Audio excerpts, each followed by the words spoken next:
Olá, queridos, a paz do Senhor, sejam bem-vindos a mais uma aula. Estamos estudando Gênesis aqui há algum tempo já. Essa aula é o número 29. Estamos há quase 30 semanas aí, mais da metade do ano, estudando esse livro de Gênesis e ainda estamos aqui no capítulo 15, né? Que isso possa estar ajudando você a crescer e a adquirir conhecimento para aquilo que o Senhor tem para as nossas vidas. Afinal, esse livro nos traz a semente e muitas coisas a respeito da palavra de Deus que nós vamos ver diante de toda a Bíblia, né? Então é importante nós estudarmos, vermos cada detalhe e tomara que você esteja empolgado para a aula de hoje. Hoje nós vamos falar a respeito do capítulo 15 de Gênesis, depois de Abraão ter retornado vitorioso, né, depois da guerra dos 4 reis, né, junto com os 5 reis ali da cananeus, né? Então Deus aparece novamente para Abraão, fala com ele e revela mais detalhes do seu plano. E hoje nós vamos ver isso, tem um fundamento teológico muito importante aqui nesse texto. E eu peço que você fique com a máxima atenção aqui, porque qualquer coisa que você perder, você pode não entender. O texto não é fácil, texto de difícil assimilação, principalmente o último versículo. Nós vamos detalhar um pouquinho tudo isso, mas eu espero que, se você tem alguma dúvida, que você tem alguma questão, pode me mandar, pode enviar. Será um prazer, um privilégio a gente esclarecer, tá joia? Antes de nós começarmos essa aula, abra sua Bíblia aí, Gênesis capítulo 15. Hoje nós vamos ler do versículo 1 até o verso 6, ok? Então, verso 1 ao verso 6 do capítulo 15 de Gênesis, ok? Onde você estiver aí, enquanto você se prepara, feche seus olhos para que a gente possa orar e entregar esse tempo na presença do Senhor, que Ele ilumine a nossa mente, o nosso coração, em todo momento que nós vamos estar aqui, ok? Senhor Deus, nós queremos te agradecer e te louvar, Senhor. E que o Senhor, nesse momento, nessa aula, que o Senhor possa abençoar o nosso coração, tirar todo o peso, toda a angústia, toda a preocupação com qualquer outro motivo, e que a tua palavra, o teu ensinamento, aquilo que o Senhor quer falar conosco, tenha liberdade, Senhor. Assim como uma via congestionada, Senhor, que nós não conseguimos andar, não conseguimos evoluir, que a nossa mente não esteja congestionada dessa forma, que a nossa mente possa estar como uma estrada, Senhor, num dia de feriado, onde não há nenhum movimento, Senhor, onde não há trânsito livre, que nós podemos ir e vir com facilidade, Senhor. Assim seja o mover do Senhor sobre a nossa vida, com facilidade, que flua, Senhor, que não haja nenhum impedimento da nossa parte. E que em nome de Jesus o Senhor possa nos ensinar através da tua palavra e que o teu Santo Espírito possa falar conosco em todo o tempo e nos ensinar a respeito da tua palavra. Senhor, que nessa aula não seja eu falando, não seja as convicções ou dos estudos ou das visões humanas, mas que seja a visão do Senhor para o meu irmão e que eles possam ser impactados pelo poder da tua palavra. Nós te agradecemos e te louvamos e fazemos isso em nome de Jesus. Amém e amém. Você está bem aí? Está ajeitado? Está abençoado? Espero que você esteja bem.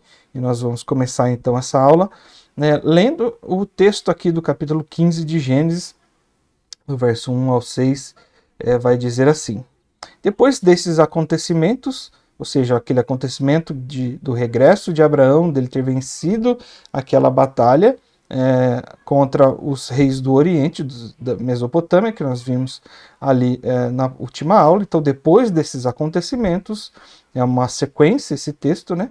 A palavra do Senhor veio a Abraão numa visão, dizendo: não tenha medo, Abraão, eu sou seu escudo e lhe darei uma grande recompensa. Abraão então lhe respondeu: Senhor Deus, que me dará, se continuo sem filho e sem herdeiro da minha casa? E o herdeiro da minha casa é o Damasceno, Eliezer?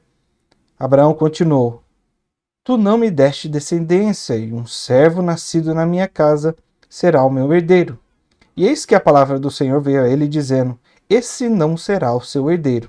Pelo contrário, aquele que será gerado por você, este será o seu herdeiro. Então o Senhor levou para fora e disse: Olhe as estrelas do céu e a conte, se puder contá-las. Se puder contá-las. E lhe disse: Assim será a sua posteridade. Abraão então creu no Senhor, e isso lhe foi atribuído para justiça. Importantíssimo esse texto que nós vamos ver aqui agora. Na última aula, nesse texto importantíssimo que a gente acabou de ler, está bem na sequência. Então, na última aula, nós vimos o relato da vitória de Abraão contra os 4 reis do Oriente, como eu já tinha falado, né? Então, Melquisedeque, o rei de Salém, vem ao seu encontro juntamente com o rei de Sodoma, e Melquisedeque abençoa Abraão naquela ocasião, e Abraão então reconhece que a superioridade dele sobre ele como sacerdote do Deus Altíssimo, né? Como nós vimos esse jogo de palavras, esse nome de Deus na última aula. Se você não sabe do que eu estou falando, só dá uma acessada na última aula que você vai compreender tranquilamente o que eu estou dizendo. Então, por entender que aquele homem, aquele sacerdote era maior do que ele então acaba entregando o dízimo dos despojos que ele recebe, que ele conquista nessa guerra, né? Que ele recuperou ali de tudo que aquele exército poderoso do Oriente havia levado, de todos os cananeus, da cidade de Sodoma, e toda aquela aliança que foi formada, juntamente com as posses do seu sobrinho Ló, né? O rei de Sodoma, então, vendo a generosidade de Abraão, ele fez uma exigência, né, a Abraão, para que entregasse a ele somente as pessoas e ficasse com todas as riquezas dos despojos que ele havia de fato conseguido. E a reação de Abraão aqui é de não querer ficar com nada daquilo, né? E ele lhe entrega todas as coisas, as pessoas, as riquezas, para que ele não diga mais tarde que foi aquilo que enriqueceu Abraão, né? Depois disso, então, Abraão volta para sua casa, sua tenda, lá nos carvalhais de Manre, perto de Hebron, e depois de algum tempo, né, vem um relato aqui de que Deus fala com Abraão. Esse é o texto que nós acabamos de ler, um texto onde Deus reafirma algumas coisas a Abraão diante do chamado que ele tinha para ele, e também revela algumas outros detalhes a respeito, né, dessa chamada, né? Esse é o texto que nós vamos estudar hoje, né? Então essa aparição de Deus a Abraão aqui é a 4ª vez que Deus aparece a Abraão, né? Isso é muito incomum acontecer, né? É a 4ª vez apenas, talvez faziam anos que eles tinham saído lá de Ur dos Caldeus. Então, mais uma vez aqui reafirmando que Deus não falava o tempo todo com Abraão, sim, esporadicamente, é apenas a 4ª vez que nós vemos esse relato aqui na Bíblia, e aqui Deus reafirma e adiciona algumas coisas, né? Nós vamos ver alguns aspectos aqui diante dessas afirmações, ok? No versículo 1, né, fala: depois desses acontecimentos, a palavra do Senhor veio a Abraão em uma visão. Algumas coisas que a gente precisa destacar aqui, né? Temos que ser bem cuidadosos ao interpretar esse texto, porque ele pode nos enganar um pouco a respeito daquilo que ele de fato está falando. Então, vamos por partes, vamos devagar. É um texto curto, mas que tem bastante detalhes nele, né? Então, essa visão acontece logo após o regresso vitorioso de Abraão. Daí você deve estar se perguntando, né? Deus acaba falando para ele, ou seja, depois que ele se encontra com Melquisedeque, depois de dar-lhe o dízimo, depois de dar os despojos para o rei de Sodoma, né? Então Deus se manifesta de noite e possivelmente na tenda de Abraão. Por que a gente consegue deduzir isso, né? Ali no versículo 5 diz que Deus o levou para fora e o mostrou as estrelas. Então, se Deus o levou para fora, significa que ele estava dentro da tenda, né? Então, essa visão de Deus para Abraão aconteceu quando ele estava dentro da tenda.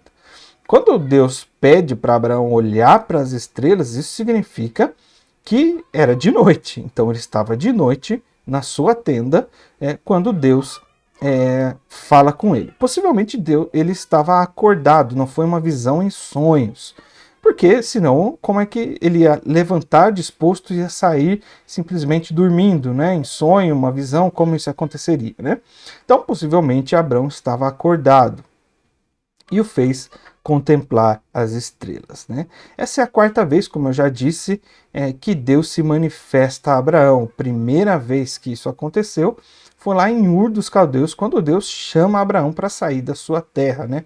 Capítulo 12 de Gênesis, verso 1. A segunda vez é quando ele chega ali em Canaã e Deus fala com ele, né? A terceira vez é quando ele se separa ali de Ló, nas planícies, no alto do monte ali, onde Ló escolhe as planícies ali do Jordão para ir. Então eles se separam, né? E Deus ali consola, fala que ele está presente diante daquela perda. E essa é a quarta vez, mais uma vez, no modo mais comum, essa visão aqui retratada nesse versículo primeiro, né? Ela traz alguns elementos importantes que nós vamos ver um pouquinho mais para frente com mais detalhes. Mas a forma com que Deus se revela aqui, através de uma visão para Abraão, é uma forma comum que Deus se revelava no Antigo Testamento, principalmente e particularmente para os profetas. E aqui, diante disso, eu posso já deixar uma conclusão, a gente vai chegar a isso um pouquinho mais adiante no texto, mas é que Abraão também era um profeta sendo levantado por Deus aqui neste momento, e nós vamos ver essas características, né? Um quarto ponto aqui é que a primeira vez que a expressão palavra do Senhor aparece na Bíblia, né? Ali no verso 1, quando começa a descrever, né? Depois desses acontecimentos, a palavra do Senhor veio a Abraão numa visão, né? Então, diante disso, essa palavra do Senhor só ocorre 2 vezes aqui no livro de Gênesis durante toda a sua escrita, né? E as 2 vezes acontecem aqui nesse texto, uma no verso 1, outra no verso 5, e nós vamos ver com mais detalhes toda essa ocorrência, né? Geralmente, quando essa expressão vem acompanhada de uma visão, ela tem um caráter profético. O que significa isso, né? A palavra de Deus foi revelada a alguém através de uma visão. Esse é um modo de Deus agir, principalmente com os profetas daqui em diante no Antigo Testamento, né? Era a forma mais comum de Deus se revelar aos profetas. E aqui mais um indício de que Abraão sim tinha a incumbência de ser um profeta na sua geração, né? E isso indica que, de fato, Abraão era este profeta, né? Indica que Deus deu uma visão para Abraão, que veio a palavra do Senhor sobre ele, e isso tudo para a construção de uma profecia, né? Isso vai ficar mais claro na sequência do capítulo 15, que nós vamos possivelmente estudar na próxima semana, mas essa informação é importante nós termos com clareza para que nós transportemos esse conhecimento para a próxima aula, ok? E aí Abraão, no versículo 1, ele continua, né? Deus falando com ele ali no verso 2, deixa eu só confirmar se é a continuação do primeiro, o verso 2, né? É a continuação do verso 1 junto com o verso 2 aqui. Continuação apenas do verso 1, ok? Então, Deus acaba falando o que ele fala nessa palavra de Deus, essa revelação aqui, né? Deus fala para Abraão, não tenha medo, né? Não tenha medo. E aqui é importante nós entendermos por que Abraão tinha medo. Ele tinha acabado de vencer a batalha, né? Eu sou o seu escudo, eu lhe darei uma grande recompensa. Então Deus fala 3 coisas aqui para Abraão nessa aparição. A primeira coisa é que Abraão não tenha medo, né? Uma palavra de encorajamento, palavra de atitude, de após ele vencer uma batalha, né? Por que ele estaria com medo depois de ter vencido? Se ele tivesse perdido, talvez isso seria um medo natural, né? Possivelmente a euforia, o entusiasmo da batalha havia baixado, né? E o coração de Abraão temeu aquele momento, começou a pensar nos desdobramentos que aquela atitude, que aquela guerra poderia ter tido em toda a sua jornada, né? E só um lembrete aqui de um pastor muito famoso, Augusto Nicodemos. Ele disse uma frase que eu achei muito interessante, né? Eu não sei se ele pegou de alguém, mas eu ouvi dele, ele não citou a autoria, mas ele disse o seguinte: os covardes têm medo antes da batalha, os heróis depois. Né? E a gente vai entender um pouquinho disso com o decorrer aqui da exposição. Né? Era o fardo que estava acontecendo aqui com Abraão nesse momento, né? Era exatamente o que estava acontecendo aqui. Ele não temeu durante a batalha, ele reuniu os homens, foi lá, ganhou, e agora ele retorna, vai para sua tenda e aparentemente ele está com medo. Medo do quê, né? Medo talvez dos reis derrotados se organizassem e voltassem contra ele. Medo dos cananeus que quisessem fazer uma guerra contra ele, porque viram poder e viam que ele podia dominar facilmente aquela terra e toda aquela região, e eles queriam evitar tudo isso, né? O receio de seus inimigos de serem derrotados e terem que o derrotar antes, enquanto ele está descansando, pegaram de surpresa, enfim. E aí todos esses pensamentos vêm à tona em Abraão e possivelmente ele acaba temendo ali na sua tenda, preocupado com esses desdobramentos, afinal ele era o líder daquele clã, na proteção daquelas pessoas, ele tinha um plano de Deus para cumprir diante de tudo aquilo que ele havia feito até então, e ele possivelmente de fato teve medo, né? E aí Deus então o consola nessa palavra dizendo: Abraão, não tenha medo, né? Segunda razão, segundo ponto, segunda coisa aqui que Deus fala para Abraão é que Deus seria o seu escudo, né? Então lá na continuação do verso 1 vai dizer: não tenha medo, Abraão, eu sou o teu escudo, né? E esse eu sou o teu escudo quer dizer que Deus protegeria como uma armadura protege o guerreiro, né? O escudo protege contra várias coisas, contra flechas, espadas, pedras, contra muitas outras coisas. Então, o que Deus está falando aqui, Abraão, eu vou te guardar dos perigos, tanto lá do Oriente, quanto desses reis que você derrotou, quanto aqui de Canaã. Eu estarei à sua frente. E a terceira promessa que Deus faz aqui, terceiro ponto que Deus fala diante dessa aparição é que eu lhe darei uma grande recompensa. Né?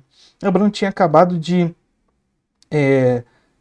desistir, de deixar de lado, rejeitar, né, os despojos da guerra que ele acabou de ganhar, né? Ele entregou tudo nas mãos do rei de Sodoma e disse que não queria ficar com nada, né? Então, possivelmente, Abraão estava com esse senso de perda, né? Por mais que ele tenha feito a coisa certa, mas é como se Deus dissesse assim: olha, você acabou de perder algo que era seu por direito, e eu explico isso na aula passada com mais detalhes. Se você não pegou essa referência, assista a aula passada, ela é muito importante, né? Então, Deus faz com que esse senso de perda de Abraão seja cicatrizado dentro do seu coração, dizendo: olha, você fez a coisa certa, tudo que eu pedi, você fez, e você fez de coração para me adorar, e diante disso, não fique preocupado, tudo que você recusou, rejeitou, eu vou te recompensar diante de tudo isso. Mas a minha recompensa não vai ser em riqueza, não vai ser em ouro, não vai ser prata, né? Deus lhe promete algo maior, né? E esse algo maior está relacionado à promessa, ao chamado de Abraão desde o começo, né? E que chamado era esse, que promessa era essa, né? Primeiro, que Deus lhe daria uma terra, né? O segundo, que faria dele uma grande nação.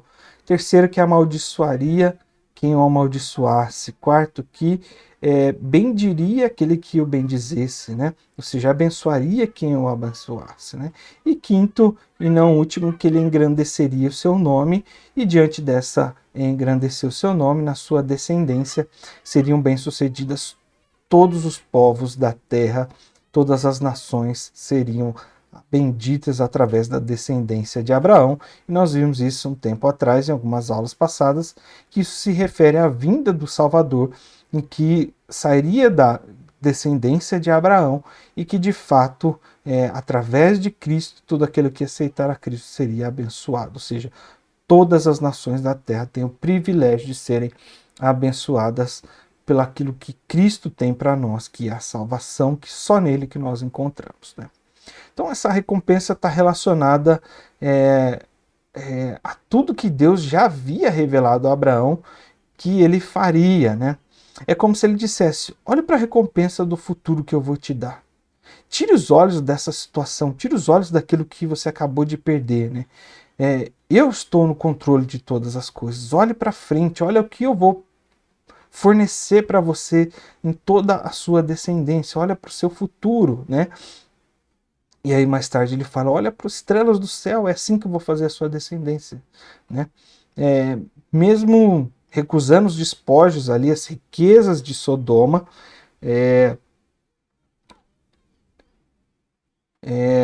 Deus falando com Abraão, né? Mesmo recusando tudo isso, eu tenho algo muito maior para você.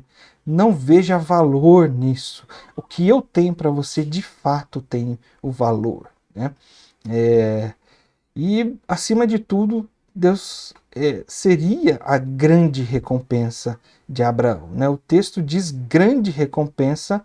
Isso pode ser traduzido no hebraico como eu sou a sua grande recompensa. Como que Deus está falando: olha, você tem a minha presença, você tem a mim na sua vida. Nada é mais precioso do que isso diante das suas perdas, da sua renúncia, da sua rejeição, diante dessas riquezas, desses reis que não me agradam, que são pecadores, né? O fato é que o Senhor bastava, né? Como recompensa para Abraão. E era isso que Deus estava tentando dizer: olha, eu basto, eu sou tudo o que você tem de mais precioso. Olha que profundo, olha que intenso. Quantas vezes a gente olha para as nossas posses e fala: esse mês não vai dar, esse mês está tranquilo, não está tranquilo, está difícil, vou ter que fazer alguma coisa. E aí aparece algumas coisas e você fica com aquela dor no coração. E muitas vezes é Deus querendo falar assim: olha, eu basto, estou no controle. Deixa essas coisas irem, essas coisas são desse tempo.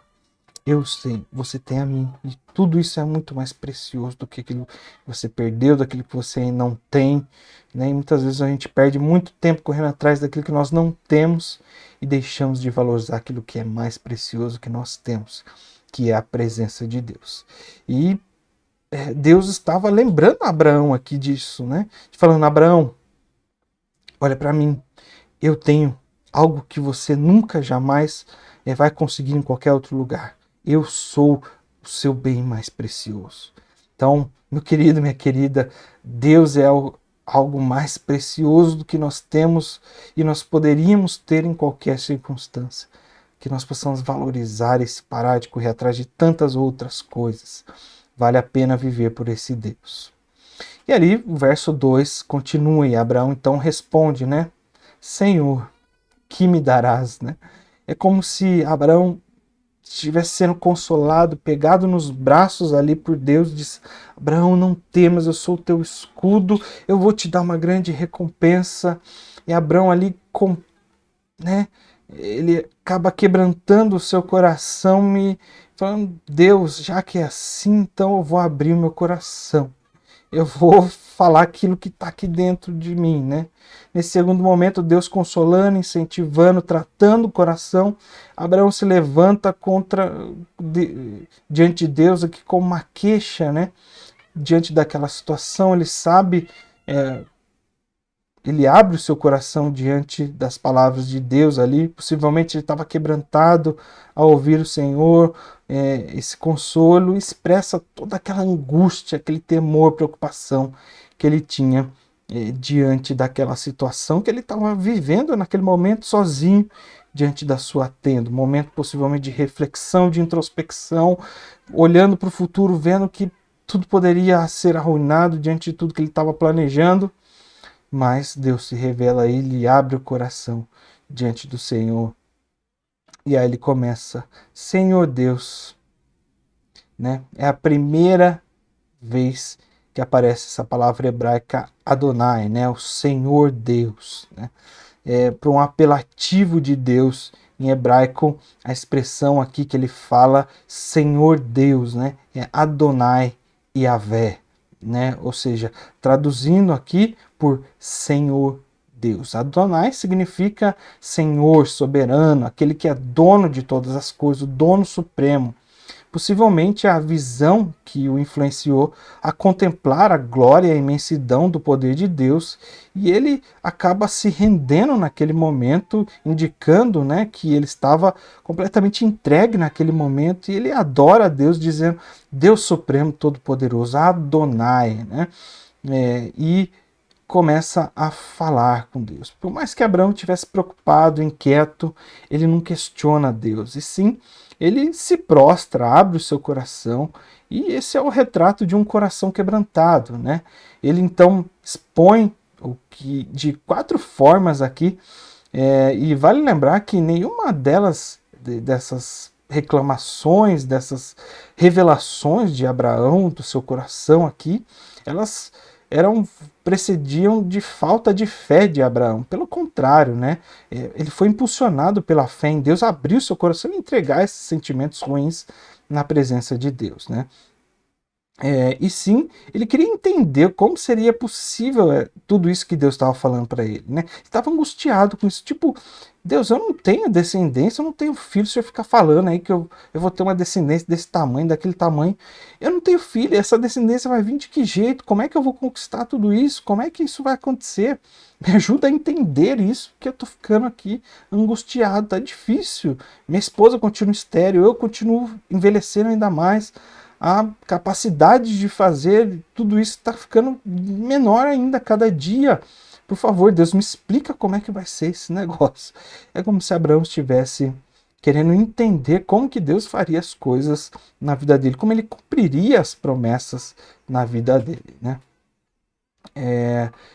Não era um desespero silencioso, não era algo que ele estava guardando e que em um momento ele ia estourar, e sim um entregar das suas angústias, né, da sua preocupação diante do Adonai Yahvé, né? Senhor Deus, o clamor da alma, né, de Abraão, né? E aí então Abraão solta o verbo e tenta retirar de Deus aquilo que está no seu coração e é angustiado, né?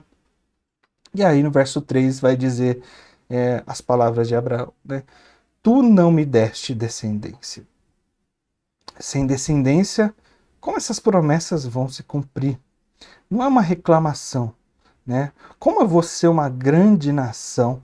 Como essa nação pode abençoar outras se eu não tenho nenhum filho, não tenho uma descendência, né? Como é que isso vai acontecer? E há muita confusão na mente de Abraão nessa altura, com a falta de informação de Deus aqui. E o que ele tinha que fazer era só confiar, confiar, confiar, e não tinha nenhuma clareza dessa confiança. Isso foi exaltado por muitos. Nós vamos ver algum texto aqui no final de exaltar essa fé de Abraão, mas estava totalmente no escuro nesse momento, né?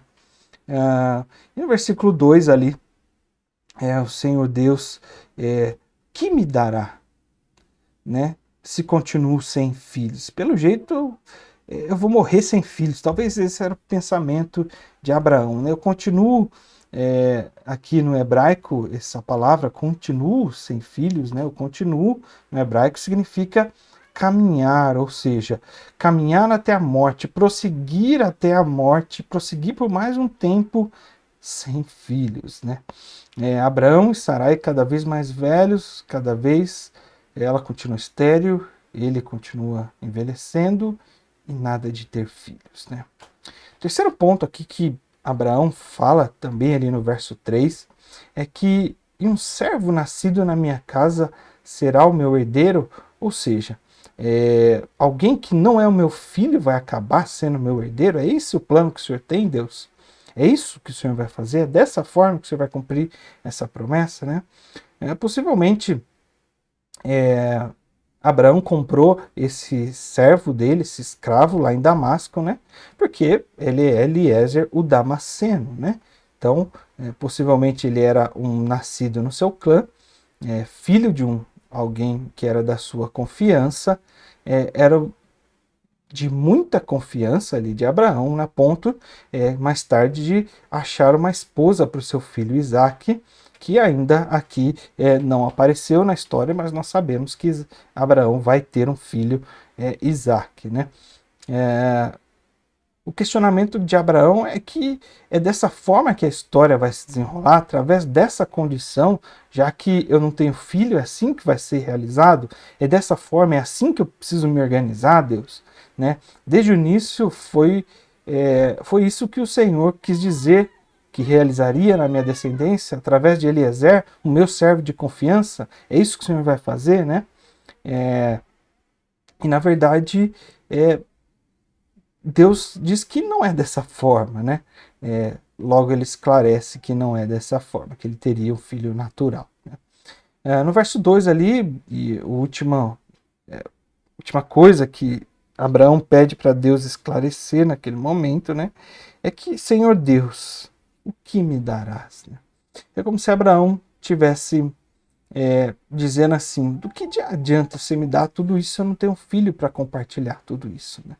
Para herdar tudo isso. De que adianta ter uma terra se não tem uma descendência para deixar essa terra, para que desfrute dessa terra, para que tome posse dessa terra, né? Como o herdeiro poderá abençoar todas as nações se eu não tenho um herdeiro, né?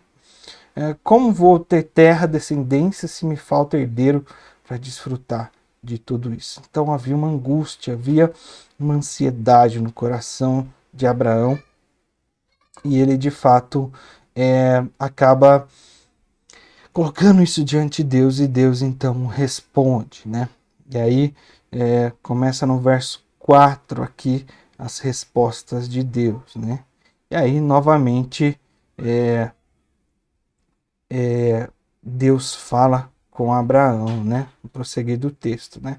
O fato de fazer isso, Deus não tomou como afronta, como insulto, e sim ele manifestou a sua graça, o seu conforto diante da angústia do coração de Abraão que estava sendo revelado ali naquele momento, né?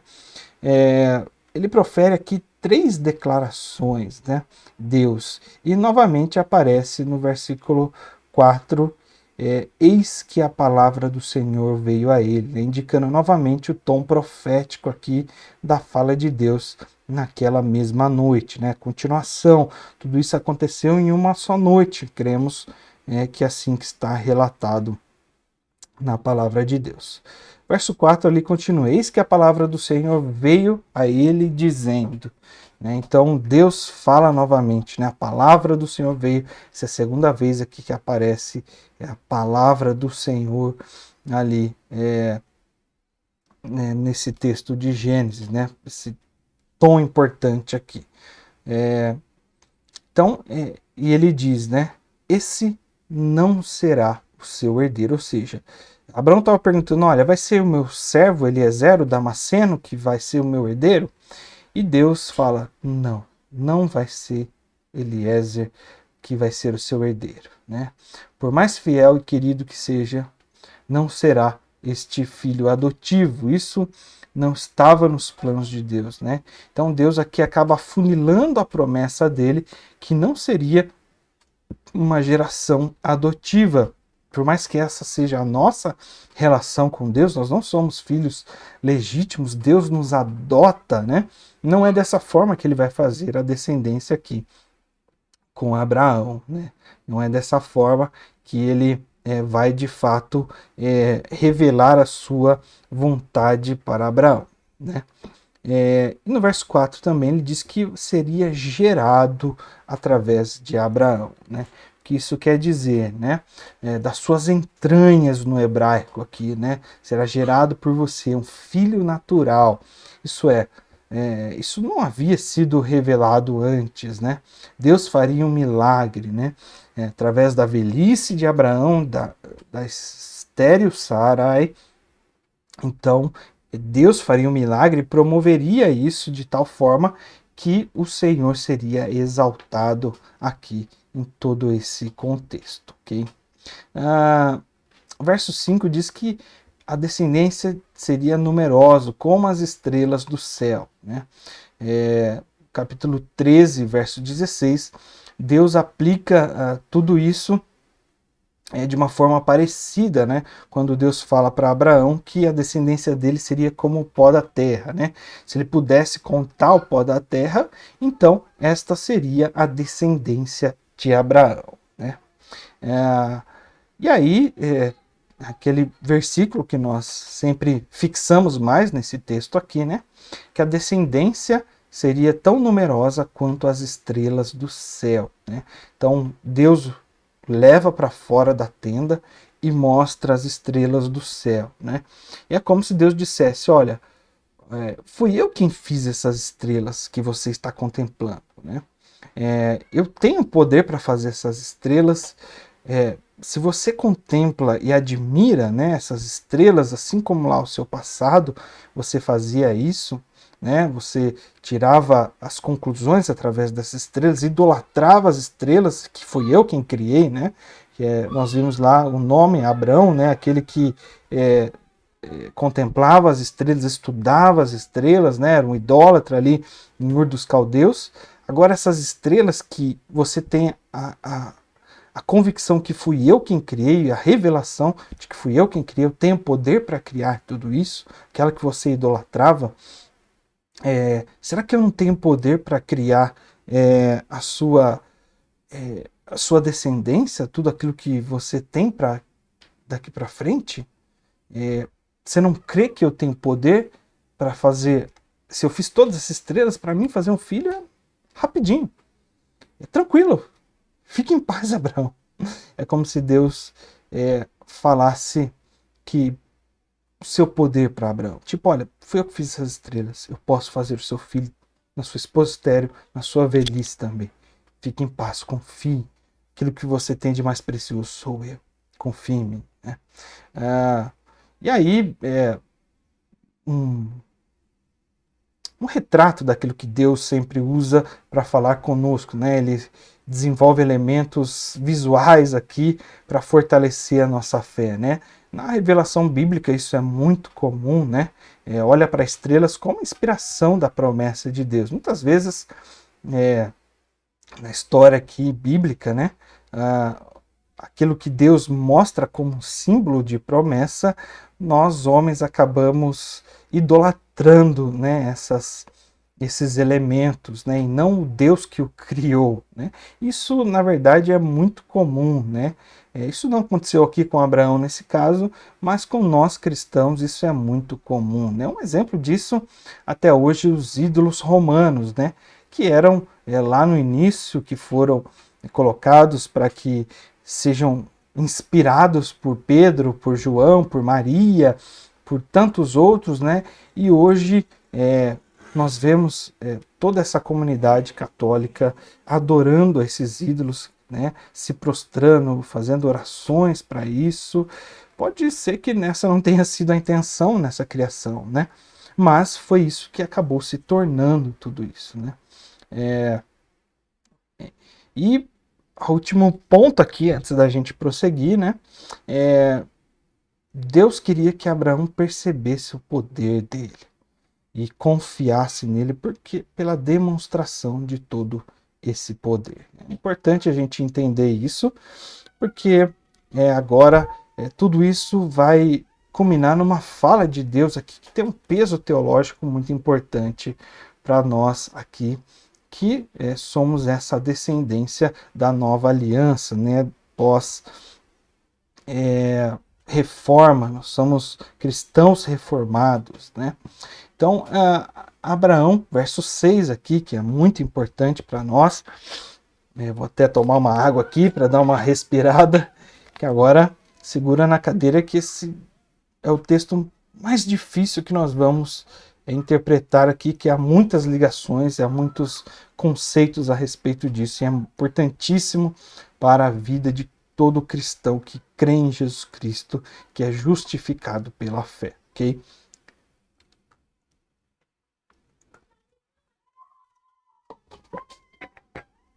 Então, aqui no verso 6, Deus, então, depois de ter falado tudo isso, né, depois de Abraão ter manifestado a angústia do seu coração, de ter manifestado tudo aquilo que estava aqui dentro, Deus ter consolado e respondido às suas questões, como nós vimos aqui, né, até agora, tudo isso a gente vê uma conclusão, um fechamento de tudo isso diante da atitude de Abrão e uma resposta de Deus da forma com que ele responde a todos esses questionamentos e todas essas respostas de Deus, né? Isso é importante para nós, né? Então, o verso 6 vai dizer assim: Abraão creu no Senhor e isso lhe foi atribuído para justiça, né? Entramos então nessa parte que é mais teológica desse texto, né? Que sugere aqui a justificação pela fé de Abraão. O primeiro ponto que a gente consegue destacar aqui nessa expressão, né, é que essa declaração introduz pela primeira vez aqui na Bíblia o conceito que a justiça, de maneira pela qual o ser humano se torna justo diante dos olhos de Deus, ela não é algo conquistado, né? Ela é atribuída por Deus. Não é algo que a gente consegue por qualquer meio ou em algo que se recebe de alguém. Não, só podemos receber do próprio Deus. E isso é importante porque Abraão aqui não está dizendo, olha, porque ele venceu a guerra, ele foi justificado. Porque ele fez isso ou fez aquilo. Não. Porque ele creu no Senhor e ele foi atribuído justiça, né? Então isso é muito importante para nós aqui. Entendemos que nós não temos justiça, Deus é quem atribui justiça a nós, né? Então isso é importante, né? Então Deus atribui essa justiça em quem crê. Crê em quê? Nas suas promessas, né? E a primeira vez que a palavra crê aparece aqui na Bíblia com esse sentido, né? E serve como base para todos os autores do Novo Testamento desenvolveram o conceito então de justificação pela fé, ou seja, que nós somos salvos através da fé, nos tornamos justos através da fé, né? Especialmente o apóstolo Paulo ali no Romanos capítulo 4, no verso 3, vai dizer, né? Abraão creu em Deus e isso lhe foi atribuído para a justiça, né? Parafraseando aqui essa mesma passagem, Paulo cita a passagem para defender e desenvolver, né, aquilo que ele vai falar lá em Romanos 14, 6, através da justificação pela fé, né? Ele vai usar como base esse texto aqui de Moisés para de fato defender toda a justificação pela fé lá no Novo Testamento, que é o arauto teológico de ser justificado pela fé, através da graça de Deus que nós temos diante da Bíblia Sagrada, que nós, reformistas, cremos, né? Nós vamos falar um pouquinho disso daqui a pouquinho. A mesma coisa acontece em Gálatas capítulo 3, verso 6. É o caso de que Abraão, que creu em Deus, e isso lhe foi atribuído para a justiça. É o mesmo texto praticamente reproduzido nessas duas passagens aqui. E não foi só o apóstolo Paulo quem reproduziu isso diante da importância desse texto aqui para a palavra de Deus, né? Depois de Gênesis 3,15, eu encaro esse texto aqui de Gênesis capítulo 15, verso 6, um dos mais importantes deste capítulo, deste livro de Gênesis, né? Então, em Tiago também 2, capítulo 22, capítulo 2, verso 23, e diz exatamente esse texto, né? E se cumpriu a escritura que diz: Abraão creu em Deus e isso lhe foi atribuído por justiça, né? E ele foi chamado, então, amigo de Deus, né? Claro que está pegando aqui todo o contexto de Abraão e aplicando para o desenvolvimento de uma outra passagem que ele de fato vai desenvolver ali em Tiago a respeito de fato de crer em Deus, de que as suas obras e de tudo isso mais, né? Portanto, essa é uma base para concluirmos que Deus não justifica pecadores por obras, por leis, né? Mas mediante a fé em Cristo Jesus. Essa passagem também serviu de base para a reforma protestante, né? Estávamos falando aqui que essa é a nossa crença, esse é o nosso legado, e Martinho Lutero, quando recebeu aquele despertamento, né, de pregar as 95 teses ali na igreja de Wittenberg, nós estamos, hoje é 1º de outubro, 3 de outubro, primeiro não, nós acabamos de entrar em outubro, primeiro domingo de outubro, né? No última semana, dia 31, nós comemoramos aqui o aniversário da Reforma Protestante, né? Lá em 31 de outubro de 1617, se eu não me engano, se eu não estou enganado, né? O 1500 e no... Enfim, não me lembro exatamente as datas, não sou bom com isso, mas sei que é 31 de outubro, que ele escreveu as 95 teses e pregou na Catedral de Wittenberg, dizendo, e o que o motivou a todo esse movimento, que o motivou a escrever tudo isso, foi que o entendimento lá de Romanos 1,17, que diz que o justo viveria pela fé, né? Então, ou seja, a fé em Cristo Jesus é que nos traz a justificação, e não as obras, indulgências ou adoração aos ídolos da igreja romana, que estava muito evidente ali naquela época, né? Então Lutero ele redescobre o significado desse texto da graça mediante a fé em Cristo e não por obras, a ser determinada pela igreja que ele estava naquele contexto, no caso ali a igreja romana, né? Então ele desconstrói isso na sua mente, inspirado pelo Espírito, quero crer, leva então a reforma protestante, a qual hoje nós vivemos sobre esse conhecimento, sobre esse discernimento, né? Algumas considerações que a gente precisa fazer a respeito dessa passagem, que é a passagem uma das mais difíceis de se interpretar e também uma das mais importantes aqui deste livro de Gênesis, né? Essa declaração aqui no verso 6 de Moisés é uma declaração teológica, né?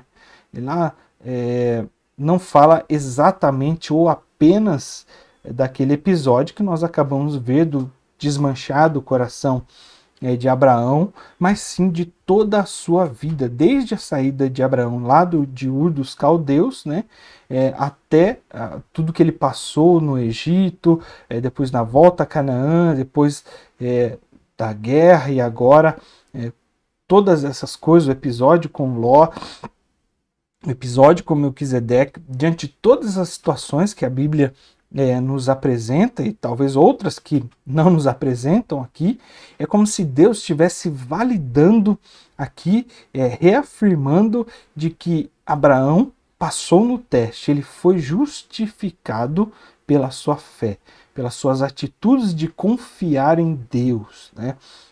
Por isso, creu aqui no hebraico dá a ideia de algo em andamento, ele continuou a crer, conforme havia crido desde o início, quando Deus o chamou, lá em Ur dos Caldeus, né? Quando foi chamado por Deus pela primeira vez, obedeceu pela fé e creu, então saiu da terra de Ur dos Caldeus e peregrinou até Canaã, depois que seu pai morreu ali em Harã, foi para Canaã, né?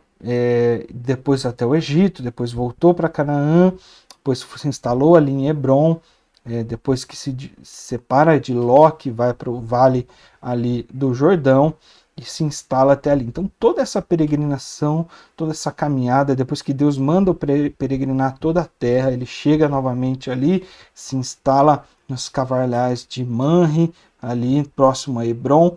E então toda essa coletânea, tudo isso desde o início foi correspondido através da fé em Deus, né?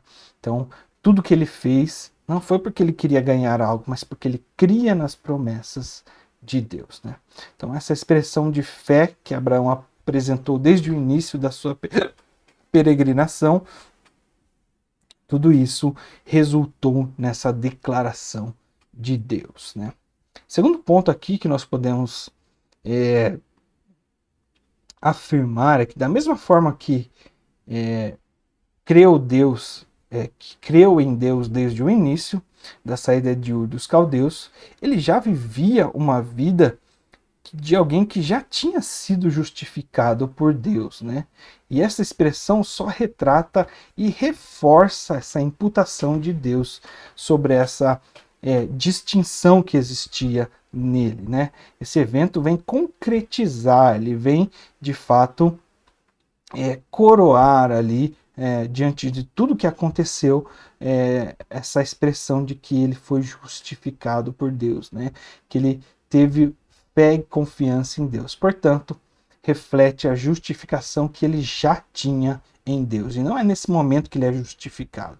Nesse momento apenas que Moisés registra isso, né? Então, significado de crer daqui para frente na palavra, ele muda através desse panorama que Moisés estabelece aqui que Abraão creu em Deus e ele foi justificado, né?